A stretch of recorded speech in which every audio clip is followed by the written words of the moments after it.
Magandang araw, buenos dias, Zamboanga Peninsula. Welcome sa Kapihan sa Bagong Pilipinas, hatid ng Presidential Communications Office at ng Philippine Information Agency. Ang programang ito ay nagsisilbing plataforma para sa iba't ibang ahensya ng gobyerno upang kanilang mailahad, maihatid ang mga programa at serbisyo para sa ating bayan at sa mamamayan. At sa araw na ito, sa ating ika-28 episode ng Kapihan sa Bagong Pilipinas, ay atin pong makakasama ang Professional Regulations Commission o PRC Regional Office 9. Pero bago ang lahat ay atin po munang inaanyayahan ng bawat isa na hindi lamang po basta manood, kundi po makilahok, makialam sa pamamagitan po ng pagpapadala po ng inyong comment o mga katanungan dito po sa ating live via PIA Western Mindanao Facebook pages. Live din po tayong napapanood sa lahat ng PIA Provincial Facebook page. And of course, live din po tayo sa page ng PRC Regional Office 9. Of course, live din po tayong naka-hook up sa Radyo Pilipinas. And of course, atin na pong i-welcome ang ating panauhing pandangal for today. Kasama po natin ang Regional Director ng PRC. We have the Regional Director, si R.D. Alfonso Vilorio. And of course, bago po natin siya isalang, no, we would also like to welcome our media partners from all over Zamboanga Peninsula na naging kasama na po natin mula nung unang episode hanggang sa kasalukuyan. We have with us here, kasama po natin sa venue, ang media friends natin from Zamboanga del Sur. And of course, hindi po pahuhuli ang ating mga media friends from Zamboanga City. Kasama po natin sila online, Zamboanga del Norte, Zamboanga Sibugay, and of course, Isabela City, Basilan. RD, welcome po and magandang araw. Good morning, Ma'am Joy, and to our viewers and listeners at sa ating mga kababayan in Zamboanga Peninsula. Maayong buntag and buenos dias po. Kasama ko po ngayon ang aking mga colleagues from PRC Region 9 sa pangunguna po ni Professional Regulation Officer, Chief Professional Regulation Officer, Mr. Earl C. Birgontalo, and our legal officer, Attorney May Carreon, our accountant, Ms. Cheryl Borghete, and our supervising PRO, Ms. Pinky Dipano. On behalf of PRC Region 9, I would like to thank the Presidential Communications Office, PCO, and the Philippine Information Agency, PIA, for organizing and spearheading this Kapihan sa Bagong Pilipinas. And of course, our partners in the media for covering this event region-wide. Daghang salamat po. This platform is indeed an opportunity for us to share with you the PRC Region 9 small wins, achievements, and milestones. Maging ang mga plano po namin at sa darating pang panahon ay amin pong ibabahagi sa inyo. The Professional Regulation Commission is known to be a licensing and regulatory agency of the national government for the practice of regulated professions. There are three distinct commission functions. First is executive function. Bagamat hindi po ito Office of the President, pero sa kanilang mandato sa pag-regulate ng profession, the Commission administers, implements, and enforces the laws and policies concerning the regulation and licensing of the various professions and occupations, including the enhancement and maintenance of professional and occupational standards and ethics. At pangalawa po ay ito yung tinatawag natin na quasi-judicial function. Bagamat hindi po ito korte, ang commission po ay mandated o authorized to investigate motu proprio or upon the filing of a verified complaint of any registered professional, any member of the professional regulatory boards, officers, and employees under the jurisdiction of the Commission. Ang Commission din po ay nag-i-issue ng mga summons, subpoenas, subpoena ducis tecum, at it may hold in contempt the erring party or person. And it may revoke or suspend certificate of registration and professional licenses of registered professionals. Ang pangatlong function po ay yung tinatawag natin na quasi-legislative function. Bagamat hindi Kongreso, the PRC formulates rules and policies on professional regulation, reviews, revises, and approves resolutions embodying policies promulgated by the professional regulatory boards. Ang professional regulatory board po ay meron itong unique na enabling law. Each board, kung 46 yan, meron pong 46 na iba't ibang klaseng batas. The PRC is required by law to protect and promote the public interest. Its fundamental mission as a professional regulatory body is to minimize and mitigate the risk to the public that may arise from the practice of the profession. At ilan po dito ay ang tinatawag po natin na malpractice or illegal practice of profession. The Commission was created in 1973 through PD number 223, and its implementing rules and regulations were promulgated in 1974 for 30 professions, then under the Civil Service Commission.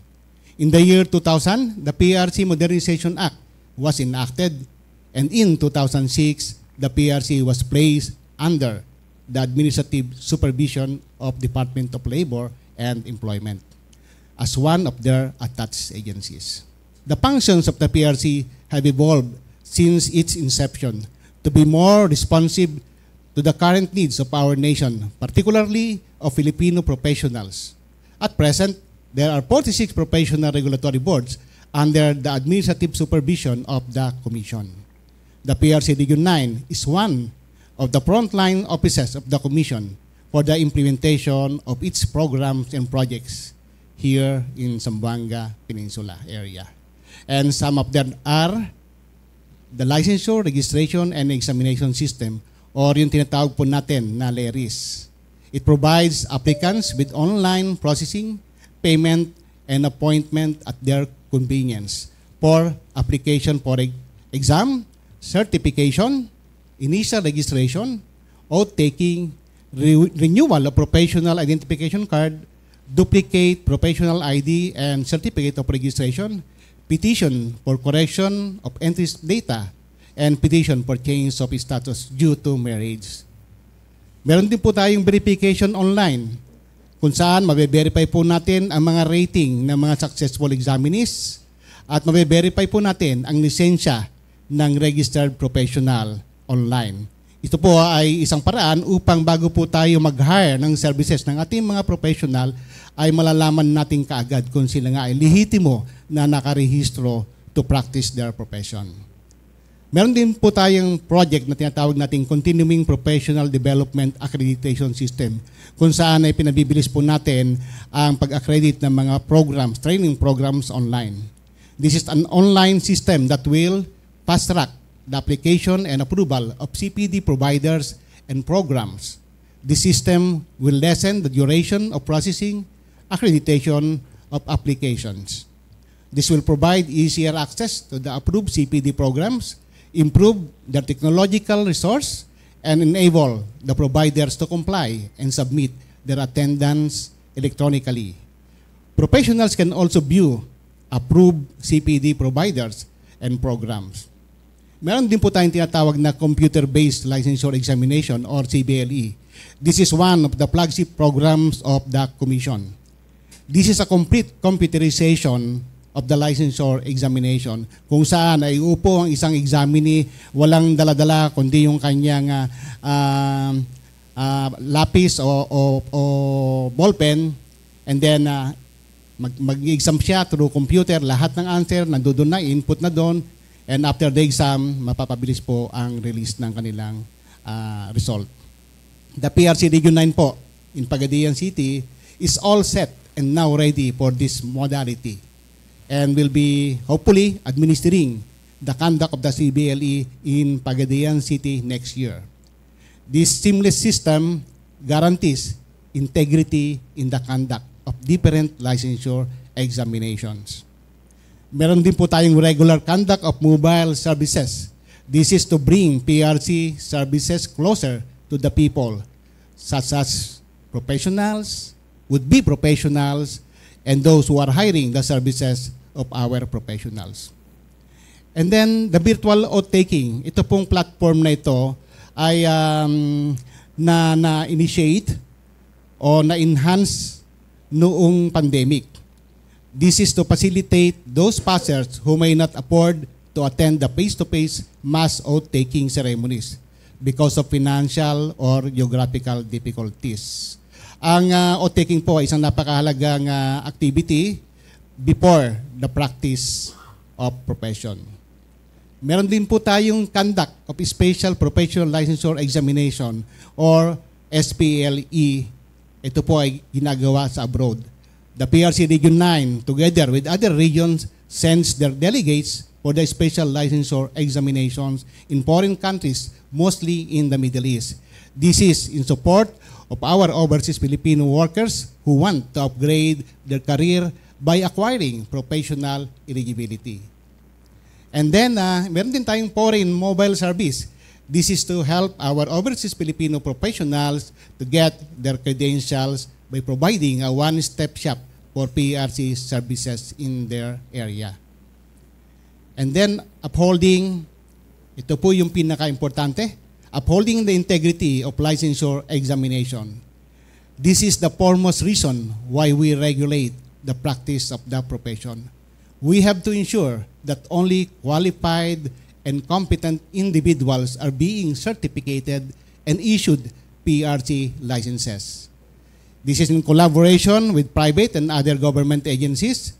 We were able to significantly decrease the number of incidents of cheating or violation committed in the conduct of licensure examination. Ito po ay seryosong bagay na hindi po natin hahayaan na mag-prosper dito sa ating rehiyon. At umaasa po kami na sa tulong po ninyo, ito po ay tuluyang mamawala. Ipagbigay alam po sa amin, sa aming tanggapan, kung meron po kayong alam ng mga tao who facilitate any form of these illegal activities or nagbibiktima po ng ating mga kababayan. At present, the PRC Region 9 is operating or managing 2 offices. The main office in Pagadian City and its satellite office in Zamboanga City. However, there are ongoing negotiations for the establishment of additional off-site service centers in Dipolog City for the northern part of the peninsula and in Ifil, Zamboanga, Sibugay. I just want also to share with you the performance of PRC Region 9. Despite limited resources, the PRC Region 9 office is one of the top 10 regional offices with the most transactions across all regions this year and ranked number 1 in the Mindanao area. Region 9 also ranked number 3 nationwide with the most number of applicants for various licensure examination. Siguro po dahil po ito sa high number of applicants for professional teachers. We could not achieve these numbers without the help of our partners and stakeholders from the various government agencies and private organizations, particularly in the conduct of licensure examination. I want to ask you a question. Do you know how the Zamboanga Peninsula performs in various licensure examinations? Sige po. As the year ends, the national average passing percentage in various licensure examinations wherein the Zamboanga Peninsula participated is 54.19% or 192,764 passers out of 355,668 examinees.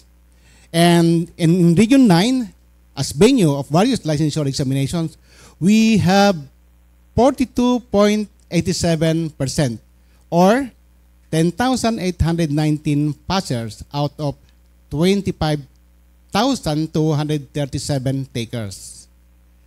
Yes, we have still a room for improvement.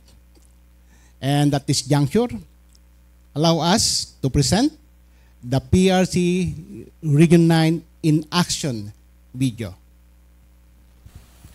The Professional Regulation Commission is a licensing and regulatory agency of the national government for the practice of regulated professions. The PRC became operational on January 4, 1974. The office was attached to the Office of the President for General Direction and Coordination. On December 9, 1974, the implementing rules and regulations of Presidential Decree No. 223 was promulgated paving the way for standardization of rules and procedures for the 33 professions then under the Civil Service Commission. In the year 2000, President Joseph Ejercito Estrada signed Republic Act No. 8981, otherwise known as the PRC Modernization Act of 2000. The implementing rules and regulations were adopted on February 15, 2001 through PRC Resolution No. 1, Series of 2001.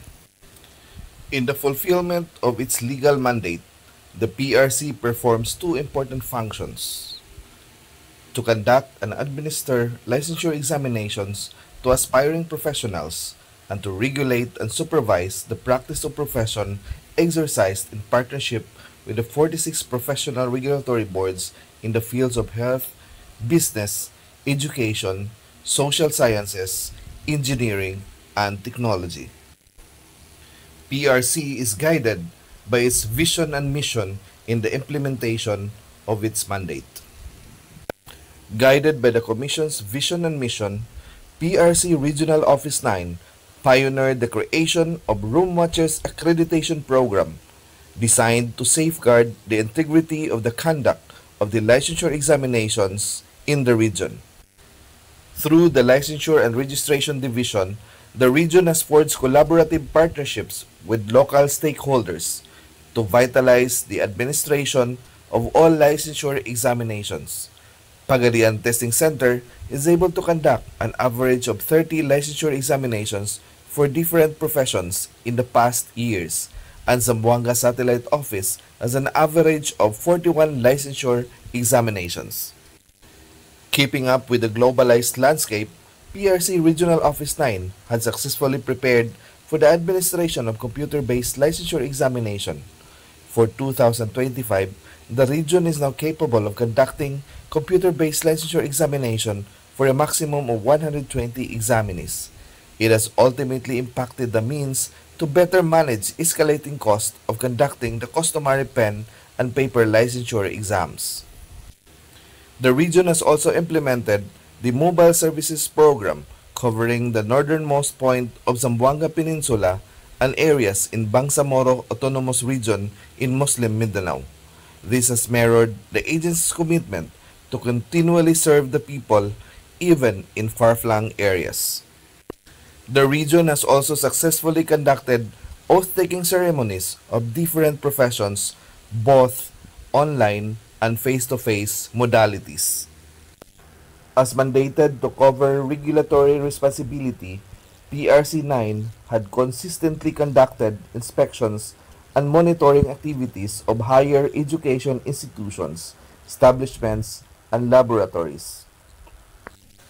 Proactively work with varying stakeholders in effectively managing information dissemination in the service to all professionals. The region had readily made themselves available for invitations in conducting discussions on CPDAS system, account creation, accredited programs, application of learning activities for corresponding units, and compliances. Processed applications for continuing professional development providers, self-directed learning programs, and orientations. Encompassing service to foreign professionals, the region has continued to process applications for special temporary permits. Mirroring the concerted, intensified efforts by the region in ensuring an integrity-driven conduct of licensure examinations, the legal section has been able to file administrative cases against erring examinees, which resulted in a remarkable decline in the number of cases involving cheating and possession of prohibited materials during examination.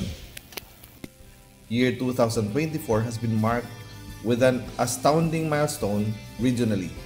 The office has finally completed its relocation of the PRC Pagadian to the newly constructed two-story PRC Regional Office 9 building at the Regional Center, Balintawak, Pagadian City. Earmarked at 109 million budget, the facilitation of the complete relocation allows a more conducive place for all needed transactions with the influx of clients. In addition, it showcases 3 examination rooms which can accommodate 500 examinees from various professions. The building also comes with a space allotted for the conduct of computer-based licensure examination. The regional office has withstood challenges in realizing the transfer by steadfastly working on providing logistical and budgetary support for the operation of the new building. The office has unwaveringly taken the lead in participating in several civic activities sponsored by government and non-government agencies such as cleanup drive activities, tree planting, medical mission, and blood donation campaigns. As a way forward quest to consistently make a mark and contribute to the welfare of the growing Filipino professionals, the region has an ongoing negotiation with the National Economic and Development Authority or NEDA and the Department of Public Works and Highways for the 15 million funds for the fencing and roofing of the PRC Pagadian Balintawak office. With the same vigor, in progress is the discussion with the local government unit of Pagadian for the proposed construction of a solar-powered multi-purpose building. PRC Regional Office 9 strongly commits to a continuous and sustainable concerted effort and dedication in ensuring a reliable, impactful, and continuously amplified application of its mandate. What they say about PRC Region 9. Bismillahirrahmanirrahim. Assalamualaikum warahmatullahi ta'ala wa barakatuh. On behalf of the Philippine Nurses Association Sulu Chapter, I extend my sincerest gratitude to the Professional Regulation Commission Region 9, especially to our energetic Regional Director Honorable Alfonso Viloria, for your unwavering support and exceptional commitment to ensuring the success of two significant events in Sulu last August 2024. The oath-taking ceremony for newly registered nurses and the mobile licensing for activity for all professionals. The CPA board licensure exam? It was really overwhelming po, and also having the exam here in Pagadian, as sa Pagadian, it's very accessible for us, sir. Andito lang sa city or sa locality namin yung venue. Yun lang po. Okay, there you have it po. Maraming salamat po, RD Veloria, for sharing po yung accomplishment po ng ating commission. And of course, yung mga updates po na binigay din ni Sir, especially yung magkakaroon na plans to establish off-site satellite offices dyan po sa Del Norte and sa Sibugay. And of course, yung ating mga testimonies from our professionals. Maraming salamat po, RD. And now, we are open po sa ating question and answer. Meron po tayong mga na-receive na po na mga katanungan from our media from the provinces. Basahin ko lang po, allow me to read. Una na pong tanong, media po from Zamboanga, Sibugay. Many professionals complain about delays in licensure processes and examination schedules. So, how will you address this issue in the region po? Yes, ma'am. Thank you for that question. From Zamboanga, Sibugay. Actually, if I remember right, yung question na yan na na-post natin ay nanggaling yan dun sa last quarter cancellation ng examination dito sa nationwide po yan. Hindi lang po yan na concentrated or specific sa Region 9. So, yung pong nangyari na yan na cancellation ay dahil po yan dun sa unforeseen event na of course because budgetary constraint wherein ang ating budget po ay pinupropose o ginagawa po yan actually a year ahead before the implementation. Meaning, ang ginawa po ang budget for 2024 noong year 2023. But the reference year ay ang data ng 2022. If you will see the gap, hindi po masyadong realistic. But we try to increase the budget, hoping or anticipating na mag-i-increase siya ng 2024. But nang ma-approve po natin, na-approve ang GAA o ng General Appropriation, ay reenacted budget lang siya noong 2023. At wala dito yung proposed na increase. And anticipating na mangyayari na ito na hindi kami makakapagbigay ng exam, we strategize. But from the very first day, nung malaman namin na ganyan ang situation, gumawa na po ng action ang PRC Central Office. Nagkaroon na ng mga negotiations with the DBM, with the Malacanang for supplemental budget. But since hindi yun 100% na sigurado pa, we have to cancel para magkaroon ng leeway ang ating mga examinees to take doon po sa ibang parte ng Pilipinas o ng mga rehiyon na magbibigay. Binintain namin na yung 4 big cities ay magkaroon po ng complete conduct ng licensure exam para magkaroon po ng chance o ng opportunity pa rin yung mga gusto talagang mag-take ng exam doon sa affected regions. So, habang ginagawa po namin yan, ay patuloy din yung negotiation to restore the canceled examinations.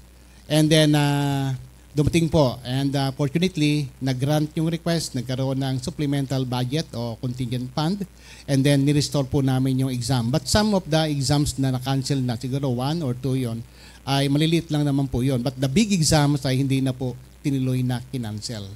Kaya po siguro ganyan yung tanong ay dahil siguro yung delay nung announcement na magpupus din o na-restore yung canceled exam. So then again, binanggit ko nga kanina, hindi tayo 100% sure. We have first to make sure na signed na yung resolution before i-disseminate yung information. So yun po. I hope na sagot po namin yung katanungan. Okay, another question still from our Sibugay Media. How do you plan to incorporate technology to improve PRC services po sa ating rehiyon? Yes, maganda din pong katanungan yan dahil lahat po tayo talaga papunta na sa computer world, ika nga. Ang PRC po bilang nagpapa-implement ng mga frontline services, yung mga rehiyon, ito po yung mga nag-i-implement ng mga policies na nag-i-emanate from central office. At parte po nung papag-implement namin ng mga policies na yan ay ang aming mga frontliners. Ito po yung gumagamit ng system. At isa nga dito, yung binanggit ko kanina, yung LERIS. Any changes, improvement doon sa system namin, nag-i-emanate po yan doon sa aming ICT, yung Information, Communication, and Technology Services sa Central Office. Why? Dahil sila po yung nagko-coordinate sa Department of Information and Communication Technology. So, pag na-approve po yung mga proyekto at plano to improve our services through computerization or technology, ikinakascade na po, ginagawa, dinidevelop ang system, yung platform o yung application, and then ikinakascade na po yan down to the implementer, which are the regional offices. Ang ibig sabihin, kami po yung mag-i-implement. But yung nagko-conceptualize or gumagawa ng mga programs, centralized po yon. All we have to do is to feedback. Mag-feed kami kung ano yung kailangan naming i-improve sa aming services.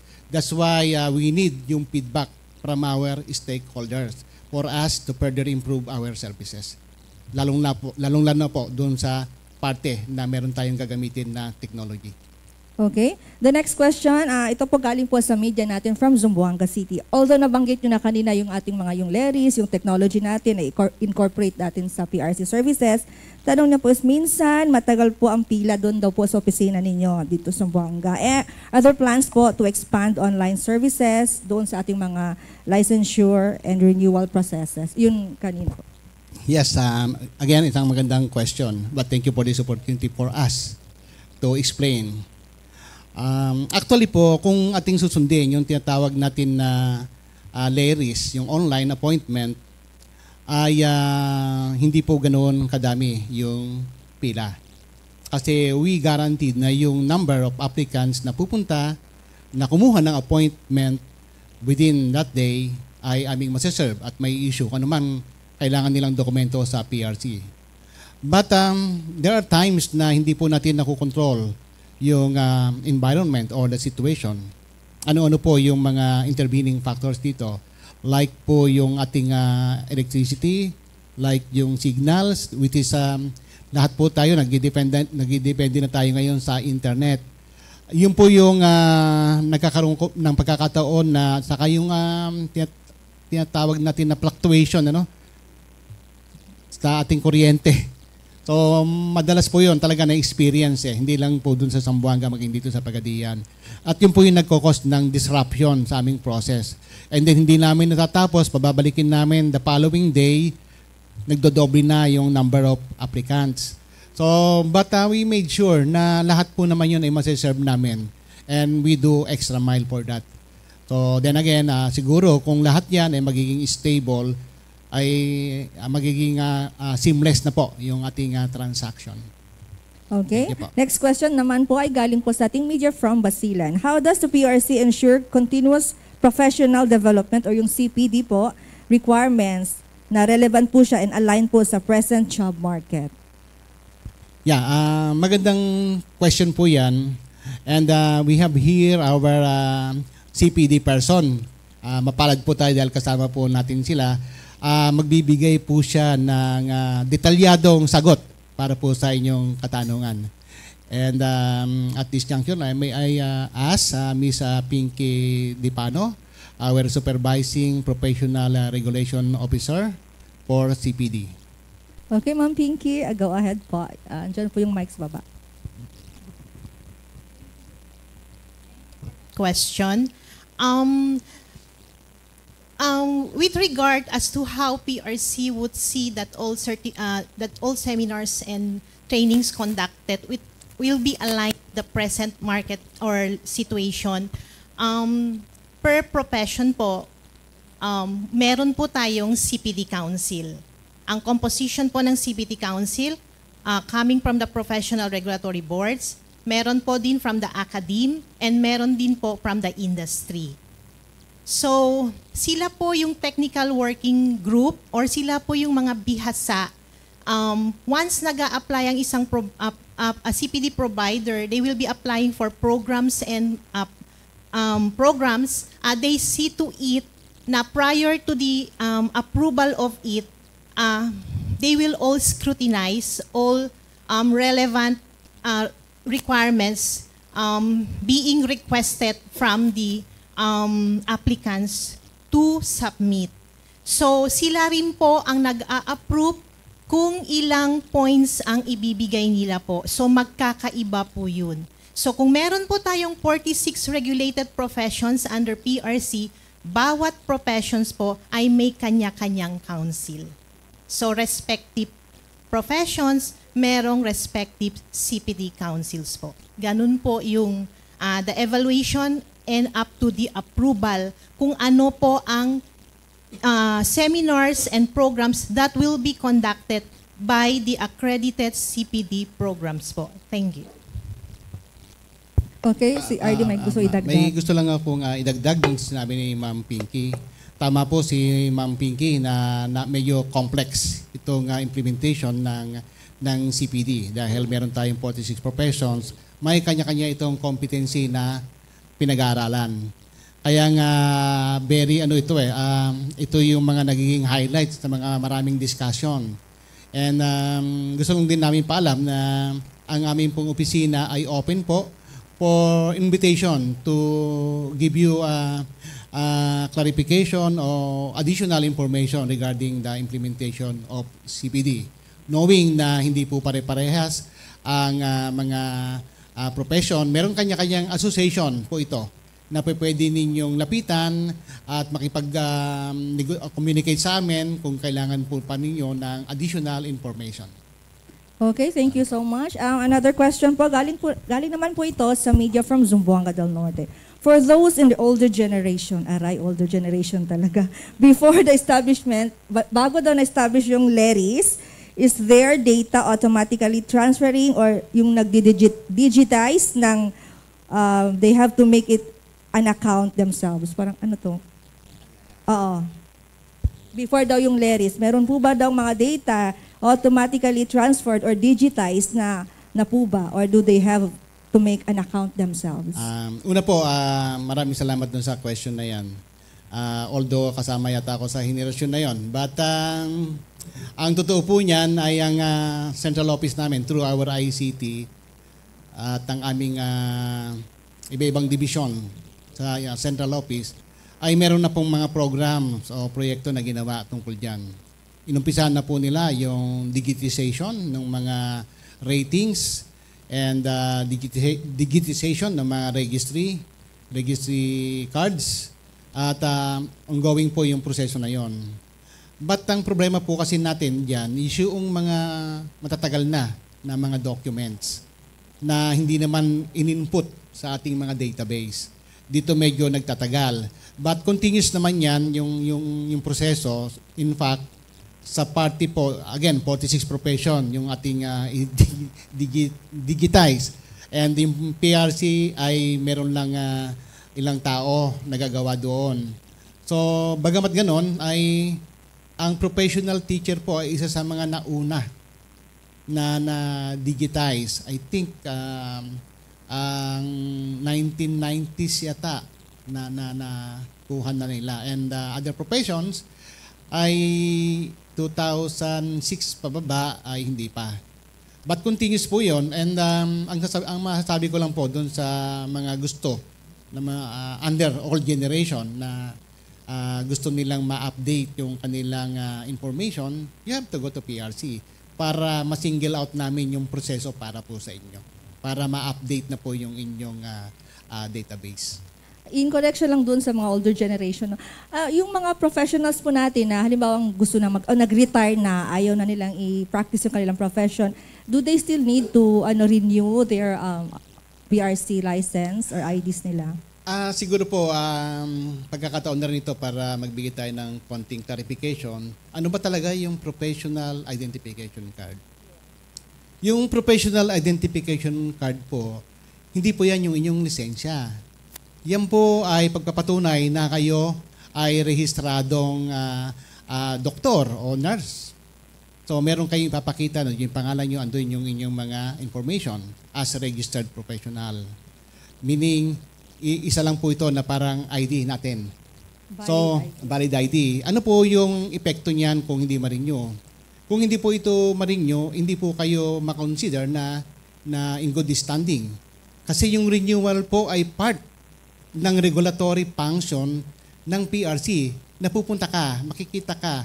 At kaya nga dun sa iba ngayon, yung implementation ng CPD, nilalagay nila yung requirement na yun na units for the renewal. Kasi isa yun na indication na kapag nag-renew ka, you have the trainings, good standing ka. Pero hindi ibig sabihin ay hindi ka allowed to practice the profession. Ang tinatawag po natin talagang lisensya is yung Certificate of Registration. Ito po yung diploma-like na document na ini-issue ng PRC. At marami po dito ang hindi nakakalam, lalong-lalo na po ang ating mga guro. Ito po yung tinatawag nila na lupon. So madami po sa amin, sa mga teachers, kung may nakikinig, na maraming Certificate of Registration na hindi pa po nakiklaim. But meron kaming mga projects ngayon kung paano namin yan na ibibigay dun sa mga guro. Siguro in coordination with the Department of Education po. Okay. Still from Zamboanga del Norte Media, does the PRC have ways na po ba so we can get our PRC IDs without having to go to physically sa office daw? Ang gusto po siguro nung nagtanong ay yung courier, courier service na hindi na po pupunta rito, meron kaming platform wherein mag-apply sila for renewal and then ipapadala through courier. Bagamat may mga aspeto rito na kailangan natin i-consider like yung implementation ng CPD, wherein pagka po kailangan ninyong mag-renew at wala pa kayong CPD, ay kailangan nyong mag-sign ng waiver doon sa application. At hindi nyo magawa yan kung yun ay sa courier. But kung meron po tayong i-adapt na proseso, pwede pong mawala yung ganun na requirement. In fact, sa ibang regions po namin, meron na silang courier services na ginagawa. Lalo na ngayon na naka-hold o may moratorium doon sa implementation ng CPD requirement. So, ang Region 9 po right now ay pinag-uusapan na rin namin yan. Wala nga lang pong courier na nag-apply for bidding para po sa ganyang sistema. And meron kaming ginawa na nag-coordinate kami sa ibang provider dun sa Manila. But ang tinignan namin kung paano nila gagawin dito sa lugar natin yon without their branches. Baka magkaroon tayo ng problema at mawala yung mga documents. But still, open po kami dun sa possibility na yan na i-offer dito po sa Zamboanga Peninsula. Okay, may humabol pa po from ating media from Zamboanga City. Are there ongoing efforts to combat fraudulent practices or unlicensed individuals in the region? Yeah. Actually po, when we hire professionals, it is incumbent upon us to verify. Pag nag-hire po tayo ng isang professional o pagka nagkonsulta tayo sa isang doktor, we have to make sure na yung gagamot sa atin ay competent. Kaya po kami may mga sistema na ginagawa sa PRC. I just want to emphasize na ang first step is doon sa mga tao na mag-hire ng professional. Kaya nga po meron kaming leris for them to verify from our system the validity or the authenticity of the documents presented to them. Yun po yung first step. Makikita nyo kanina doon sa presentation ko, meron tayong leris verification eh. Doon po makikita yung isang lisensyadong professional. Isa po yun na first step. At pag nakita nyo na negative, hindi nyo po siya makita, pupunta po kayo sa PRC to have the document stating na yung tao na yun ay hindi registered professional. And then, you can file case against them. Ito po yung tinatawag na malpractice o illegal practice of the profession. As far as PRC Region 9 is concerned, we have partnership with accredited professional associations, so organizations, na protektahan nila yung kanilang kanya-kanyang rank sa practice ng kanilang profesyon. Isa pong halimbawa rito ay dun sa real estate. The real estate profession ay marami po tayong mga nagbebenta ng mga agents na hindi po talaga rehistrado. Lalo na kung mayroong mga professionals na registered naman sa kanilang association, the association can help para po i-verify yon, and they can also report to PRC, and PRC also will do the necessary action to curb this illegal practice po. Thank you po. May mga kaso po ba tayo dito sa Region 9, yung mga professionals na natanggalan po ng lisensya because of mga fraudulent act? Is this revocable pa ba? Hindi ko masyado kasi maaari yung mga nakaraan meron but yung time ko pa ala akong matandaan, but siguro po I will ask my legal officer, Attorney Carrion, to answer this question. Okay, Attorney, go ahead.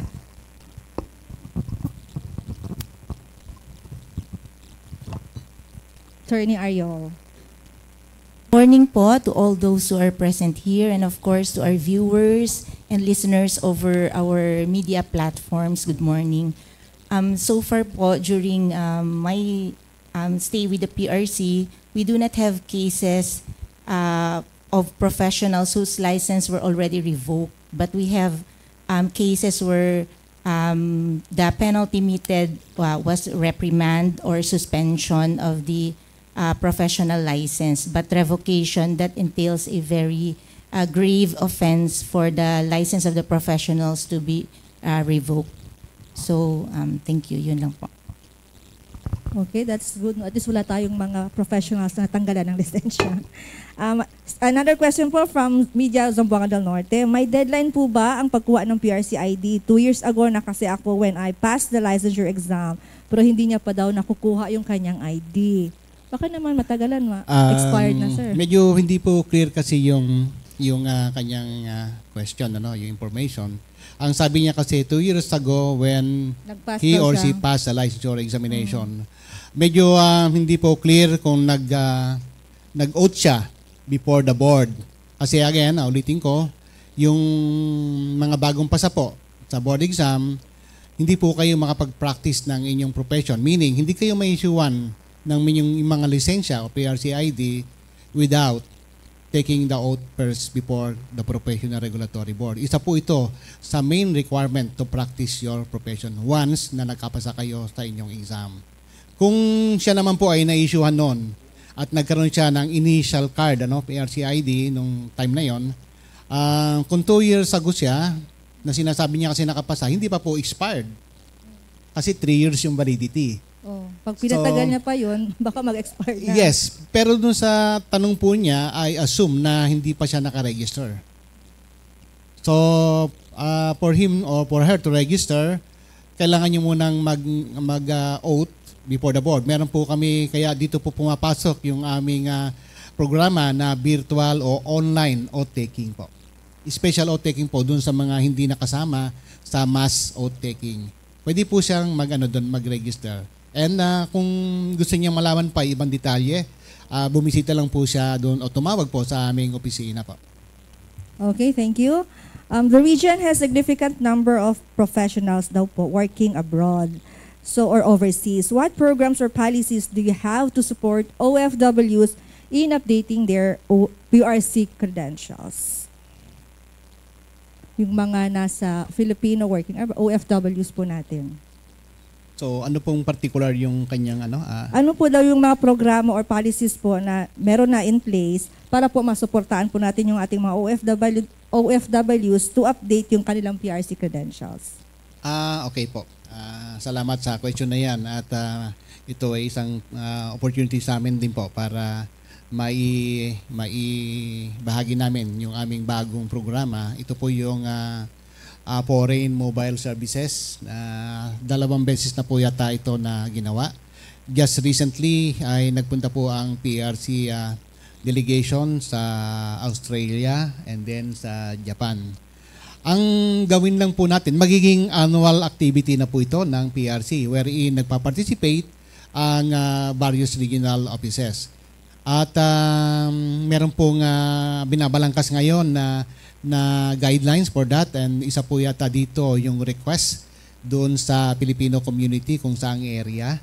So, ang gawin lang po nila, maging aktibo na mag-participate doon sa mga organizations, lalo na yung mga professional organization doon sa area nila, at bumuo sila ng Filipino community and then mag-request po sila sa PRC. Okay, so yan po yung mga tanong from our online friends or media friends. Now we are ready to accommodate questions from our media na dito sa Zamboanga del Sur on-site kasama natin. First question po ay ating po tawagin si Dodds Marzon, Pagadian News Channel. Yes, go ahead, Sir Dodds. Okay, good morning, sir. Gi-allow ba niya sa PRC ni mga picture? Of course not. Kay nigsulod, mo sir, inana ba? Wala ni siya gi-allow, sir. Wala ni sa PRC. Hindi ko siya ano daw sir? Yung fixer daw yung kasi. fixer, Meron daw Tagalog? kasi fixer sa PRC. Inalaw ba sa PRC yung mga picture? Ang question mo, inaalaw? Yes, sir. Definitely no. Kaya meron kami nakalagay na no pictures. So kung meron kayong merong balita o meron kayong alam na picture, ipagbigay alam po kaagad sa amin. So hindi po namin inaalaw yung fixing activity sa PRC. So kahit saang opisina po ng PRC. So isa po 'yan sa aming talagang pinangahawakan na i-uphold ang integrity po ng PRC services po.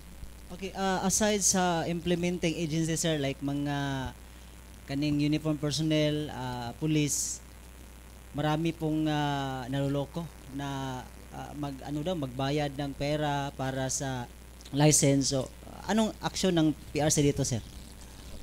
Meron kaming naririnig na ganyan na mga sabi-sabi. Ang pakiusap ko lang po, we cannot act without the complaint. So, kung meron po kayo, at nananawagan din po ako sa inyo sa media, and kung meron po kayo na alam na gano'n na nabibiktima, ipagbigay alam po sa amin, dumiretso kayo sa opisina ko o sa opisina ni Attorney May, at meron po kaming proseso para po i-address kung paano po yun. Ang kailangan lang namin yung pakipagtulungan po ng community makipagtulungan po sa amin dahil napakalawak po ng ating rehiyon at hindi po namin ito mababantayan although we have partnership with NBI and PNP. Then again, kailangan po meron pong magko-complain, magpa-file ng complaint para po natin ma-actionan. Pero sa ngayon sir wala pang na kumbaga nakasuhan yung mga illegal. Parang wala pa. Gustong-gusto nga namin kung meron nangyayari, talagang gusto namin merong makasuhan eh. Kaya lang, we need the complainant. Okay, thank you sir. Okay, Sir Dodds, thank you. Next, we have Ma'am Vanessa Tumakmol of Bell FM. Good morning, sir. Good morning, ma'am. Good morning. Ito lang yung pong katanungan ko. In Region 9, anong satellite office po ang may pinakamaraming applicants? Kasi we all know, kami dito sa Pagadian, pag may, especially the let and the nurse, ang dami talaga sa labas, parang doon na natutulog. So, sir, for the record, sir, anong yung pinakamarami talagang aplikante dito sa atin sa Region 9 po? Yeah, yes, nasabi mo na nga. Pagdating po ng teacher exam, ang binabanggit nga ni Mayor dito sa Pagadian City na napupuno yung mga hotels and kahit nga daw sa labas meron na natutulog. Na-experience ko rin yan, pati yung mga malls napupuno. So definitely yung teacher po yung pinakamadami. Ang nurses po natin ngayon hindi na po siya ganun kadami. But ang teacher po, ito yata yung pinaka-paboritong profession dito sa Region 9. Not only in Region 9, but also in Mindanao. So, ang isa pong programa na ginagawa namin dito to mitigate yung ganun na situation, ang application po ay ginagawa din namin. Magkakaroon kami ng mobile services. And isa nga po sa aming gustong ma-establish talaga is yung part ng norte para hindi na pupunta dito ay magkaroon kami doon ng service center. And at the same time, magkaroon din kami ng simultaneous conduct ng licensure exam doon sa party na yon para lang para hindi tayo mag-congest talaga dito sa Pagadian City. Same with Zamboanga, ganun din yung na-experience namin.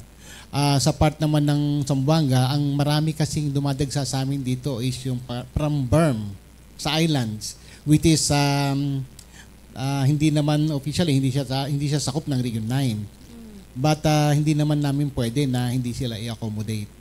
Part pa rin sila din naming mga clients. Kaya napakarami din ng Zamboanga. And sa ngayon, wala pa yata nag-request o wala pang na-approve naman na special examinations for those islands, Sulu, Tawi-Tawi. But they can still request kung gusto nila yung party ng BARM na yon. But dito sa Pagadian City, sa Region 9 talaga, yun yung strategy namin to create satellite o service center sa Dipolog and of course baka sa Ipil maglagay din kami. Pangalawang question, sir, tanong to ni sir. Sabi niya sa in whole Philippines po, pang-ilan po ang PRC Pagadian sa, PRC Region 9 sa, or Pagadian ba yung pinakamarami? Or pang-ilan po tayo dito, sir? Yeah, doon sa teacher exam, if we are talking examination ng clients, so sa teacher exam, may time, I think last year or this year, na na-surpass natin ang NCR sa dami. And then the following years, number 2, number 3, doon tayo. Basta sa top 5 tayo sa number ng professional teachers. Kaya nga ito yung pinaka-in-demand na profession sa Region 9. So, ang challenge na lang din sa atin is for us to talagang magkaroon tayo ng mga competent na teachers. Kasi parang ito yung asset ng Region 9, maraming guro. Opo. So, from mga guro talaga ang product dito. Ito yung question ko, sir. Noong 2022 is may nag-attend po ako naging isa po ako sa inyong mga, anong tawag dun, sir? Proctor? Sa exam proctor po. Yeah. Tapos po, nung time na yon is may nag-cheat doon sa sa area na binabantayan po namin at nahuli po yon. So, ang tanong ko po sir dito sa atin sa Region 9, may figure po ba tayo kung ilan na ba yung mga nahuli at ano nang nangyari sa kanila sir? At ano yung hatol sa kanila sir? For record, para naman ma-aware ng lahat ng mga naggagano na mga activities po. Yes, salamat sa request mo na yan. But again, I will ask my legal officer to give you the specific answers. Maganda po yung katanungan para maging aware din yung mga nakikinig at nanonood po sa atin. Thank you. Attorney May, please.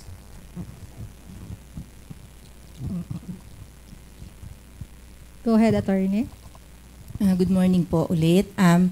For violation of the general instructions to examinees, may mga nakasuhan na tayo administratively. So ngayon po yung figure nasa 161 cases na po. But those recommended for decision nasa 4 pa lang po. Kasi we experience several parang obstacles on how to serve summons to respondents. So as of now, we have 92 na na-serve na namin yung summons, and then there are 32 for approval of the board, yung mga interlocutory orders for the submission of position papers. And then some din po, mga orders of default na kasi despite na-receive na nila yung mga cases, pero hindi po nag-file ng kanilang mga counter affidavits. So yun po yung mga figures as of now. We have 161 cases filed before the commission. So, posibleng po ma'am, ano po magiging hatol sa kanila? Di na sila makitake forever o ano ba sir? Depende po. Yung hatol kasi depende sa gravity ng kanilang offense. Meron tayong possession of prohibited materials. Yun yung mga nahulihan ng cellphones but were not used in cheating. So, meron din po talaga yung cheating talaga, yung mga they devised a way na nakalagay sa panyo or sa underwear or yung mga ganun. So these are heavier penalties that would entail parang perpetual debarment to take the licensure examinations. So we have to protect the integrity of the licensure examinations. But for minor violations, siguro suspension for certain years siguro. Depende sa evaluate ng board sa kanilang sa gravity ng kanilang offense. Yung sa kaso nun ma'am, last na lang ma'am. Yung sa kaso na yun ma'am, nag-take niya yung kapatid niya. Yes, that was already decided. May na yun, conviction na yun siya. That was for falsification of official documents and use of falsified documents. That was already filed before the Office of the City Prosecutor, and may judgment of conviction na yun. Sige, thank you ma'am, thank you. Thank you. Okay, thank you. Next, we have Sir Jun Tibor of Papa Tibbs TV.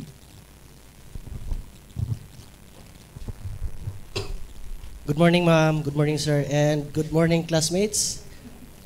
Morning. Regarding sa real estate, sir, ang brokerage kasi ngayon is curriculum na, dili na siya katong kuan ba, unlike before.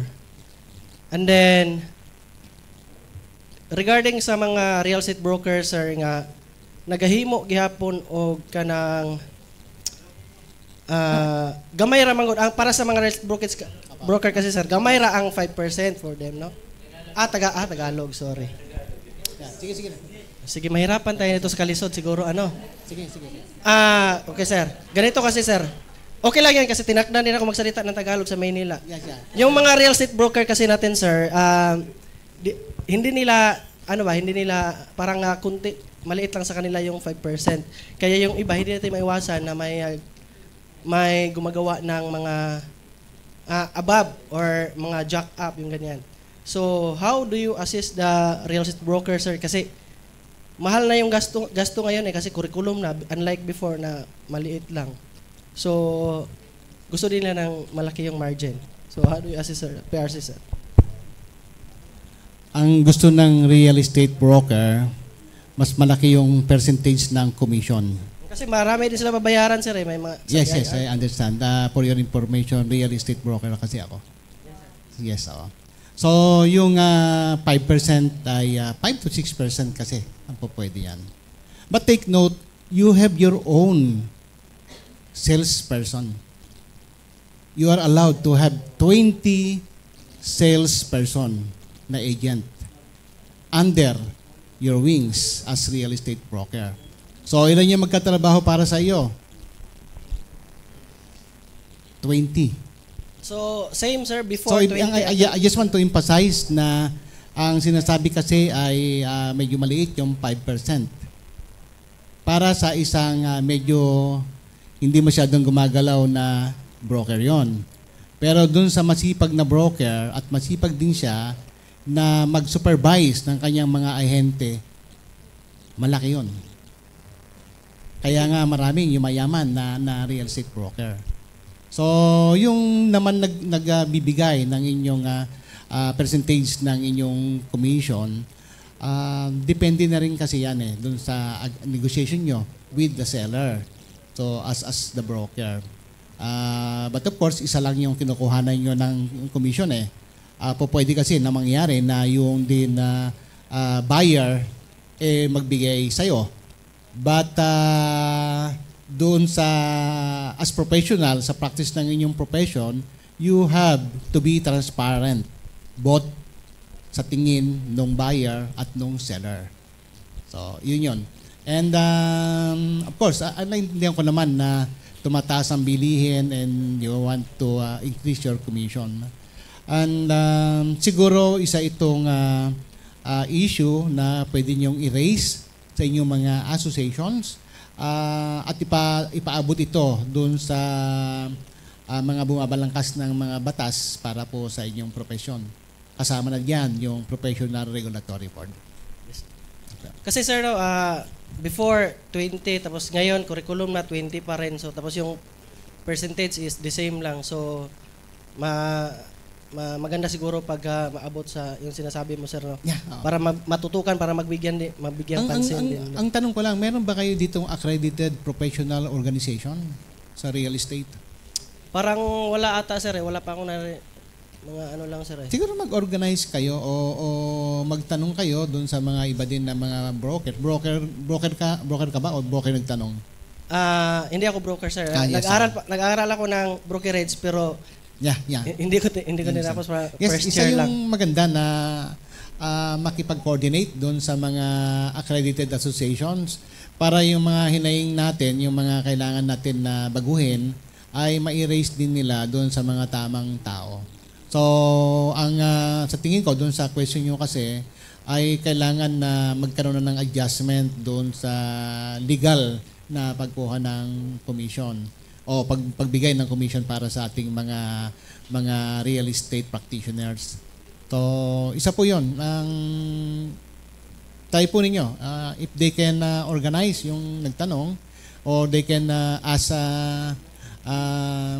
a group na mag-member ng association para po doon nila maipadaan lahat ng kanilang gustong mangyari sa pagbabago ng kanilang batas. My next question sir is like this. Kalimutan ko tuloy. Kasi magtagalog, mahirapan. Okay na.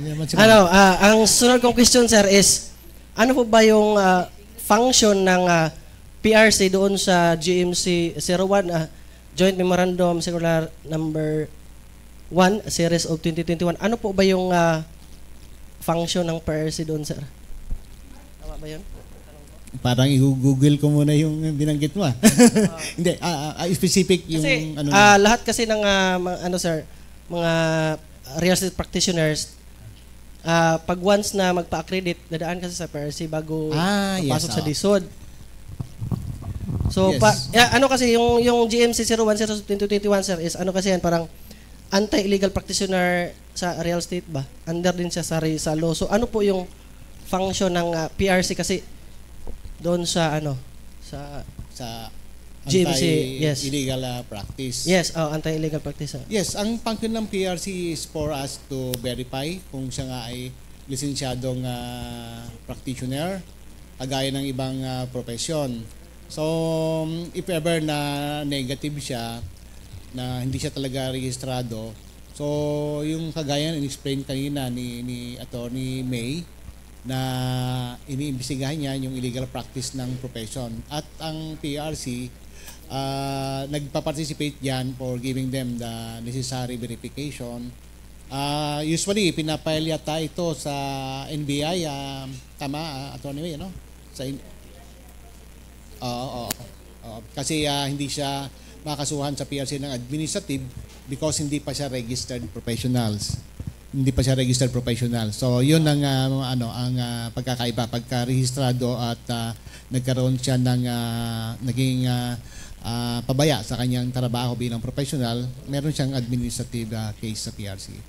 Okay, so magkaiba po yung yung kolorom, parang yung PRC wala siyang grounds doon sa mga kolorom, yung hindi pa accredited. Hindi pa, oo. Pagka accredited na salesperson or real estate broker, doon na kayo revoke yung license. Papasok, yes. Revoke, yes.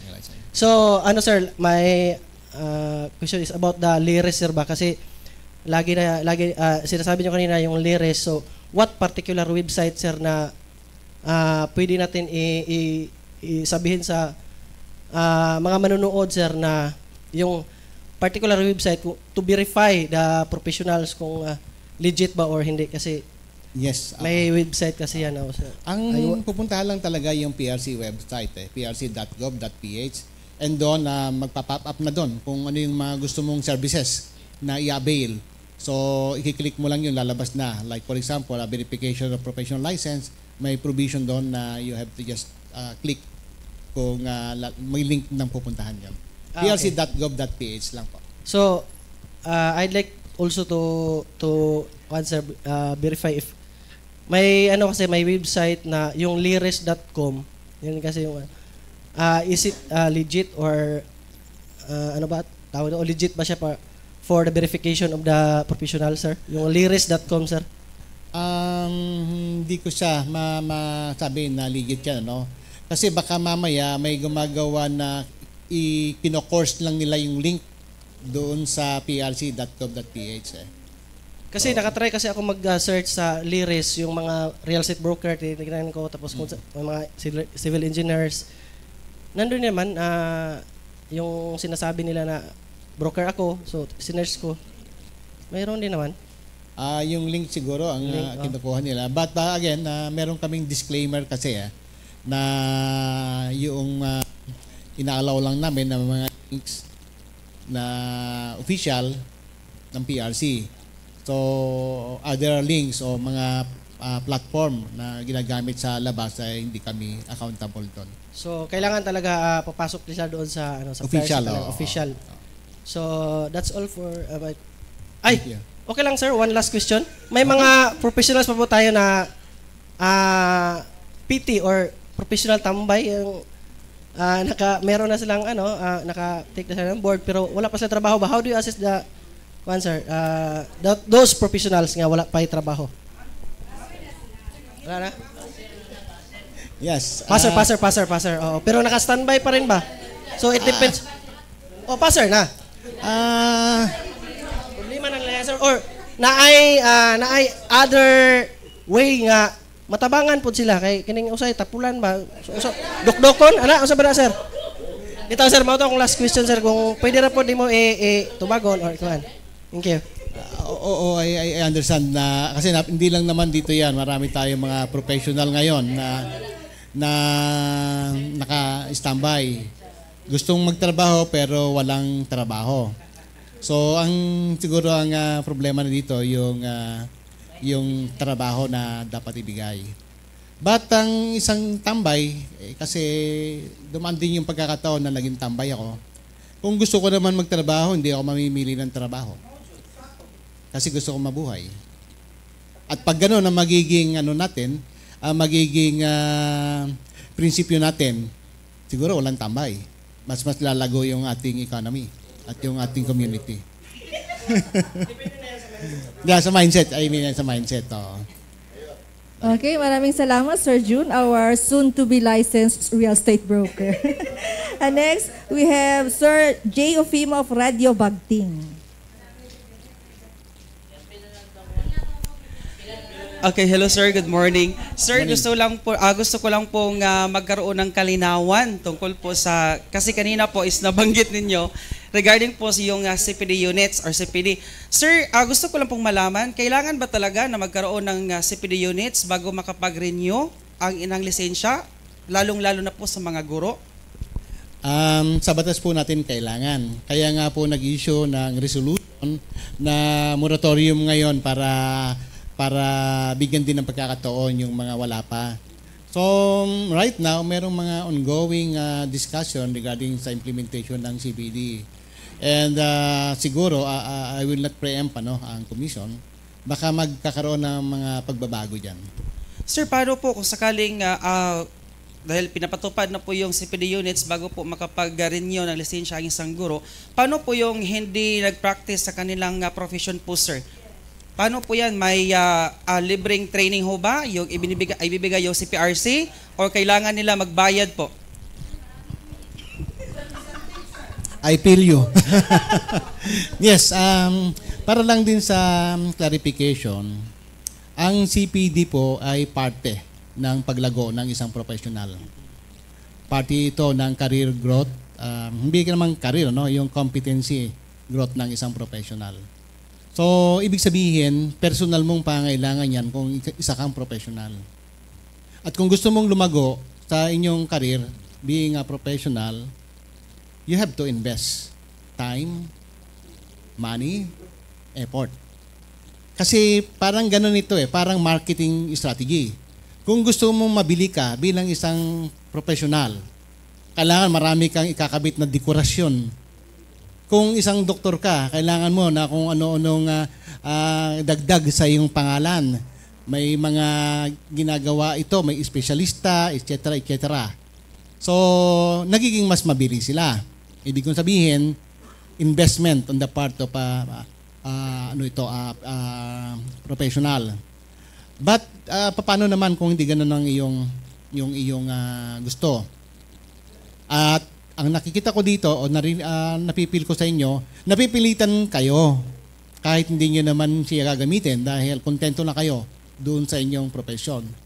But then again, may mga pagbabago kasi sa practice ng profession. Kanina nga, naging tanong, yung technology.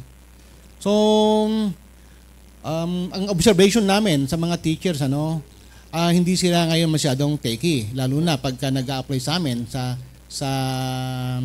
application for renewal, etc. So, ito yung mga nabibiktima ng mga fixers kasi binibigay nila sa iba. So, for you to be technology savvy, may mga ganyan na programa under the CPD program.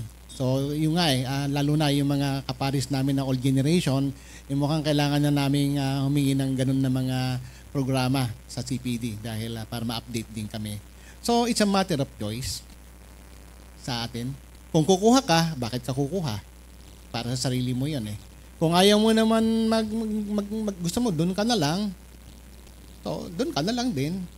Kaya nga sabi ko kanina, mukhang magkakaroon ng mga pagbabago sa implementation ng CPD. So, parang nakikita ko dito ngayon is yung magkakaroon ng leveling. Sir, ilang points po ba kailangan ng sa SFPD para po makapag-renew ng license? For record purposes po.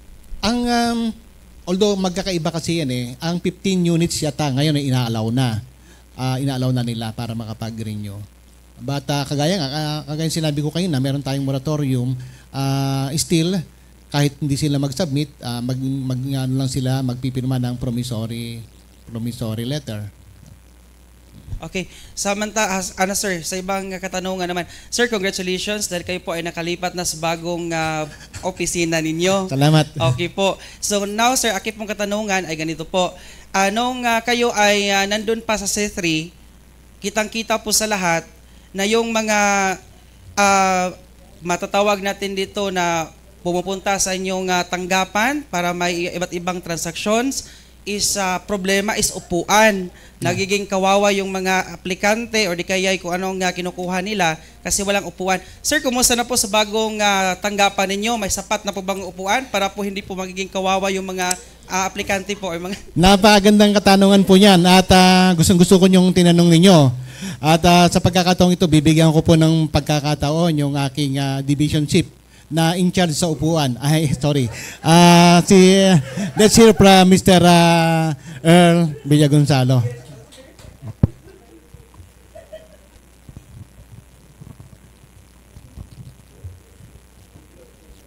Go ahead po. Hello po. Okay. Thank you for that question actually. Hindi po ako in charge sa upuan lang. Marami po. Anyway, actually, there are a lot of changes when we compare our situation at C3 and at the new building. It is really way more conducive at our new office now. And then to respond to your question, we have a lot of chairs as of the moment. Okay? Because we have to see to it that we could accommodate all our clients who are present at a particular day. Yun po. Because for the information of everybody kasi, every day we have more or less 200 clients in our office because we cater a lot, we have different transactions. We're talking about our frontline services, my processing of application for the renewal of ID, authentication certification, initial registration, and others. Okay, so yeah, you are really right. When you look at our... Sige po, sir. Go ahead. When we look at our situation there, it's really, would feel, especially when there's filing in the LET application, it's really very heartbreaking because there are a lot of them who were standing, and you can even see that they're lining up at outside our office, and some are actually sitting down at the lobby. So yun po. That's maybe because of the space also in our at C3. But as of this moment, the room intended for the clients is quite big, so there would be no problem about that as of the moment. So sir, madagdag ko lang, kumusta po sir, wala na ba talagang PRC sa C3 dahil nandun na sa Balintawak or nandun? Wala na po talaga sir, as in zero na po. So if there are people who will claim that they could process their application at C3, please do not believe them. Please help us also send that message to everybody. Because whether we like it or not, there are actually fixers who would take advantage of the situation because that they would make promises that it would be easy for them to process because there are still personnel who are assigned at C3 there. So, but do not believe them because all of us are already there at Balintawak. Okay, sir. Thank you po. Sir, huling katanungan na lang po, sir, para sa inyo.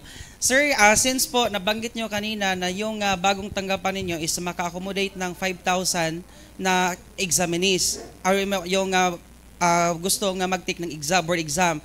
Now, sir, tanong ko lang, sir, dahil sa previous interview namin kay Yamir Sami, sinasabi na ang Pagadian City is merong 40 board exams ang nagagawa dito. Sir, may madagdag ba na board exams dito sa Pagadian City?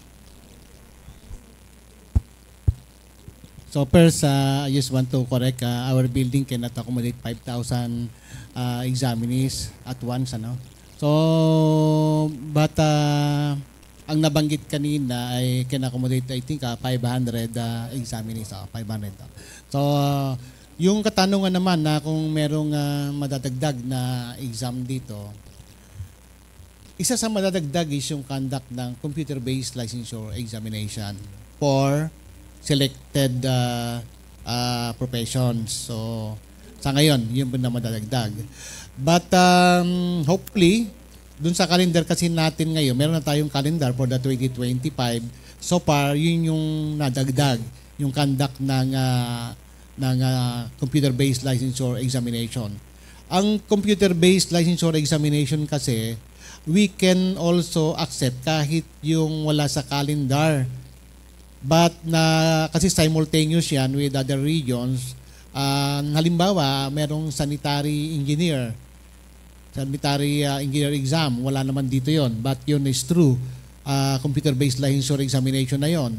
Kung meron dito ngayon na mga sanitary engineering applicants na gustong kumuha ng exam, kahit na ilan sila, we can facilitate and we can request sa central office kasi sabay-sabay naman ito at meron kaming facility. Kahit siguro wala ito, but still we have to ask permission o authority to conduct. Magkakaroon tayo ng mga ganon na scenario sa future. Kaya mahalaga yung computer-based licensure exam. Kasi sa written exam kasi, paper and pencil, meron tayong parang quota sa number ng examinees para tayo mag-conduct nun. Kasi yung proseso, meron tayong printing ng test question, ganon. Dito lang sa CBLE kasi, mas ma-lesser yung ating cost sa pag-conduct nito. Kasi pupukol na lang and then instant meron ng question. Sirs, thank you po. Okay, maraming salamat, Sir J. Ofima. Next, we have Sir Franco Bagaloyos of Kokoy Bags TV. Good morning po, sir and morning. ma'am. Okay, Franco Angelo po from Kokoy Bags TV and Radio. Yung tanong ko, sir, yung ating pong mga plano na mag-satellite office po tayo from Pagadian main office po natin, yung ating regional office into Dipolog at saka po sa Sibugay. So, ang akin lang po, sir, hindi naman lahat ng mga professional ay kukuha ng PRC. Maaari po nating malaman kung, di ba yung doctor hindi siya kukuha ng PRC? Teachers or ano? Kumukuha po. Kumukuha po ng PRC. Ano po siya na mga ng mga po yan? Courses po na po pwede po siyang magkuha ng PRC. Under po ng PRC po. Meron po tayong 46 professions na pwedeng kumuha ang ating mga applicant. So, may iba-iba po itong courses na ino-offer. At meron din naman na profession dito na maraming courses yung pwedeng kumuha. But siguro, in a short explanation, we have professionals kasi iba-ibang klaseng professional. We have the professional driver, we have the attorney, yung mga legal officers natin, which is kumukuha naman ng lisensya sa bar exam. And aside from them, the rest ay under PRC. Okay po. Salamat po, sir. Yung ibang katanungan ko po, sir, in regards po, kasi madami ngayon yung mga nag-apply pero hindi pala sila nakapag-take ng PRC. Yung ginawa nila nagpagawa lang ng mga PRC ID. May mga kuha na ba tayo, sir? Nakuha po na mga data po from our PRC office na mga gumagawa po ng ganun. Yung mga illegal IDs. Oo.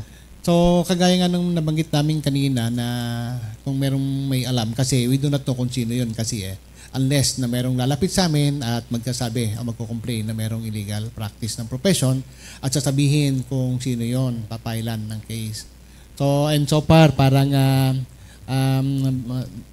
ang nabanggit kanina ni attorney, parang wala pang ganun, na willing na magpresenta ng mga dokumento as evidence dun sa illegal practice ng profession. Kaya nga, I encourage everybody, kung may mga ganun na binibiktima, huwag kayong matakot na lumapit po sa aming tanggapan upang kayo aming matulungan o ma-endorse kayo sa tamang authority kung saan po ay sila yung bahala na magproseso. Okay po, sir. Maraming salamat po, ma'am and sir. Okay, maraming salamat, Sir Franco. And now we have the last to us, but definitely not the least, Ma'am Cristina Galamiton, Brigada News FM, Pagadian. Good morning po, sir. Good morning, ma'am, and everyone. Good morning. Sir, ito lang po yung katanungan. Kung naka-schedule na araw ng exam, tapos di nakasipot ang examiner at the time, kasi may emergency. Ano po ba ang posible na mangyari nito?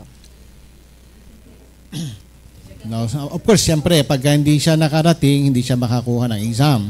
So, hindi na niya ma-continue yon. But, ang sigurong assurance na masasabi namin, and hindi pa, kasi hindi naman siya nag-take dun sa first day, ano? Opo. Hindi naman siya nag-take doon.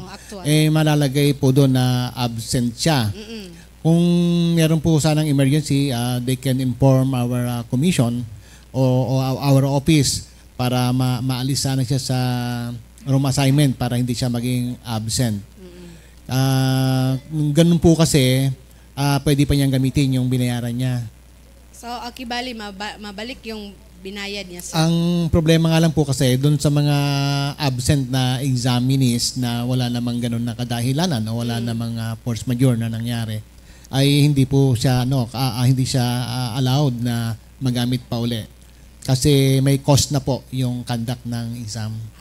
Okay. So, kibali. Naisama na po siya doon sa listahan. So, follow up, sir. So, kung mag-apply siya ulit, pwede pa? Pwede naman. Wala naman po siyang kasalanan doon at wala namang problema. Okay. Salamat po. Yun lang po. Yan po. Yes, meron pa palang hahabol, RD. Sorry, kanina sabi ko last na ito. Talaga last na to. Si Sir Manny Maulana, Infolink DXID FM. Yes, good morning, sir. Good morning, sir. Manny Maulana po. Actually, sir, ang tanong ko po, sa PRC po is only bachelor lang po ang pwedeng makatake ng PRC. Paano po yung mga senior high in the sense po yung pong nabago ngayon sa takbo po ng edukasyon na hindi po sila tumuloy po? Yes, sir. Magandang katanungan po yan. At siguro po for that question, meron po tayong mga profession na ina-allow naman kahit na hindi bachelor degree. At medyo madami din po yan. But of course, ito po yung sa master electrician, ito yung sa master plumbers, may mga ganun po tayong profesyon na ang requirement lang po dito ay meron silang mga experience dun sa ganung gawain. And I think high school graduate o may training sila sa ganung field. And then upon evaluation ng aming professional regulatory board, they will be allowed to take the licensure examination. Kaya nga po kanina nabanggit ko na doon sa maraming tambay, may mga pagkakataon pwede kasi silang mag-shift ng profession kung saan merong opportunity. Yun po yun. At ganoon din po doon sa ating mga hindi naman nakaabot ng medyo mataas na pinag-aralan, meron din pong ganoon na na-offer ang PRC na mga profession na pwede po silang maka-avail. Okay po. Ganda po pakinggan pag sinabing professional. Yeah. Pati driver, professional din. Ang wala lang dyan yung killer at gunman. Okay. Matanong ko lang, sir. Mayroon kasing mga PRC license po. Tapos in line sa kanilang trabaho, minsan naabuso sa mga nurses, sa mga midwives at sa iba-ibang profession na ginawa nilang kamalian dahil po sa kanilang PRC na pinanindigan. Mayroon pong sanction or ano pong pwedeng gawin ng PRC to revoke their license into? Yeah, kaparis nung binanggit ko kanina doon sa mga distinct functions ng PRC, kasama po dito yung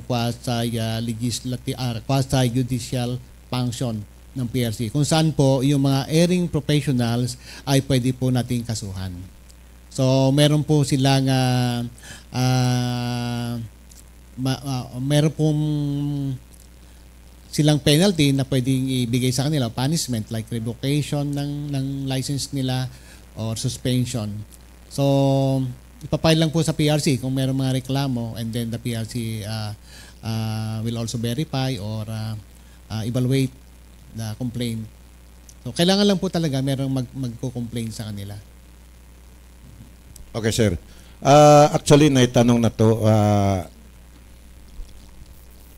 Maganda na po yung office nyo, naitanong na to. Pero Problema kasi malayo from the proper, city proper.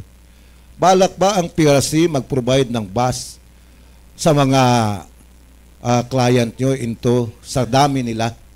Dahil po, naabuso po kasi yung mga yung nagtitake po ng mga transpo dito na kahit po hindi po sumusunod sa taripa ay naabuso po. Maganda pong katanungan yan and nagbigay kayo ng idea sa amin.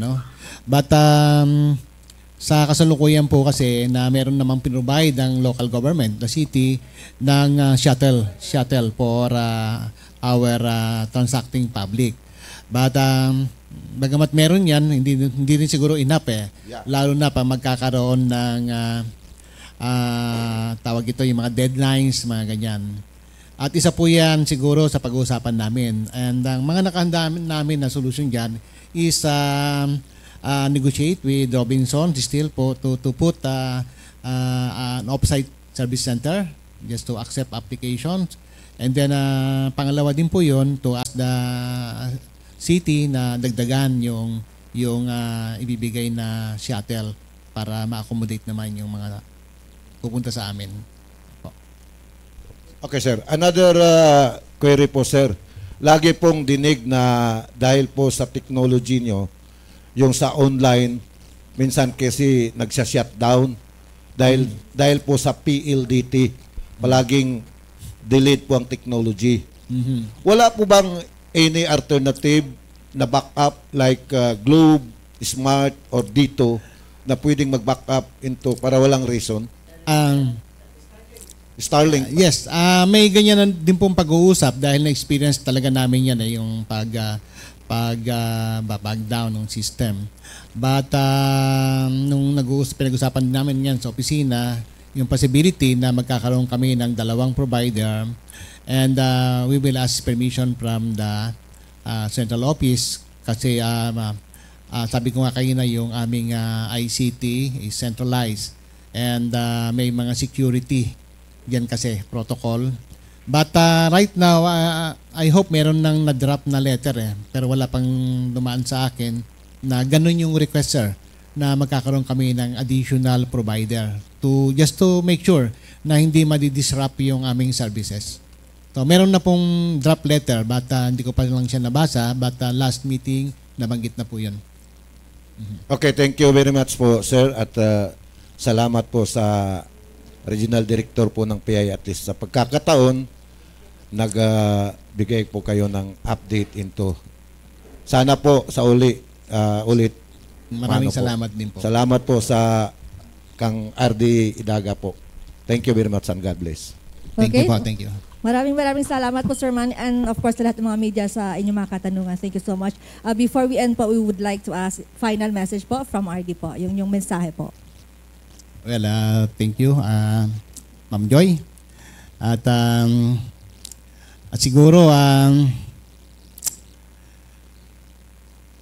ang masasabi ko lang po on behalf of PRC Region 9 ay maraming salamat sa binigay ninyong pagkakataon na maiparating din sa ating stakeholders ang mga nagawa at gagawin pa ng PRC Region 9. Ang aming tanggapan po ay hindi pa natin masasabi na lubos o napakagaling na ng serbisyo. Napakaganda at napakahalaga na we have this kind of platform to share information among the government, the media, and stakeholders for us to somehow see the real scenario on the ground, the external environment, and make the necessary actions to further improve the delivery of quality services to our constituents in this region. Sa ating mga participants na nandito din at sa mga nasa virtual platform, ang inyong feedback ay napakahalaga upang mapagbuti ng aming serbisyo at magkaroon ng mas bagong PRC para sa bagong Pilipinas. Muli, daghang salamat sa inyong lahat. Okay, maraming salamat. Once again po, the Regional Director of PRC, RD Alfonso Viloria. Sir, ang aming pong paggalang, taus-pusong pasasalamat po sa inyo. And of course, sa buong puwersa po ng PRC sa kanilang suporta. And of course, we would like to thank our media po from all over Zamboanga Peninsula. Maraming salamat. And sa ating pong Barangay Information Officers Network, salamat sa inyong pagtutok po. At sa amin pong sa ngalan po ng aming PCO Secretary Cesar Chavez, PIA Director General Catherine Chloe De Castro, PIA 9 Regional Head Noemi Idaga. Ito po si Jocelyn Alvarez nang nagsasabing kita-kita muli sa susunod na episode ng Kapihan sa Bagong Pilipinas.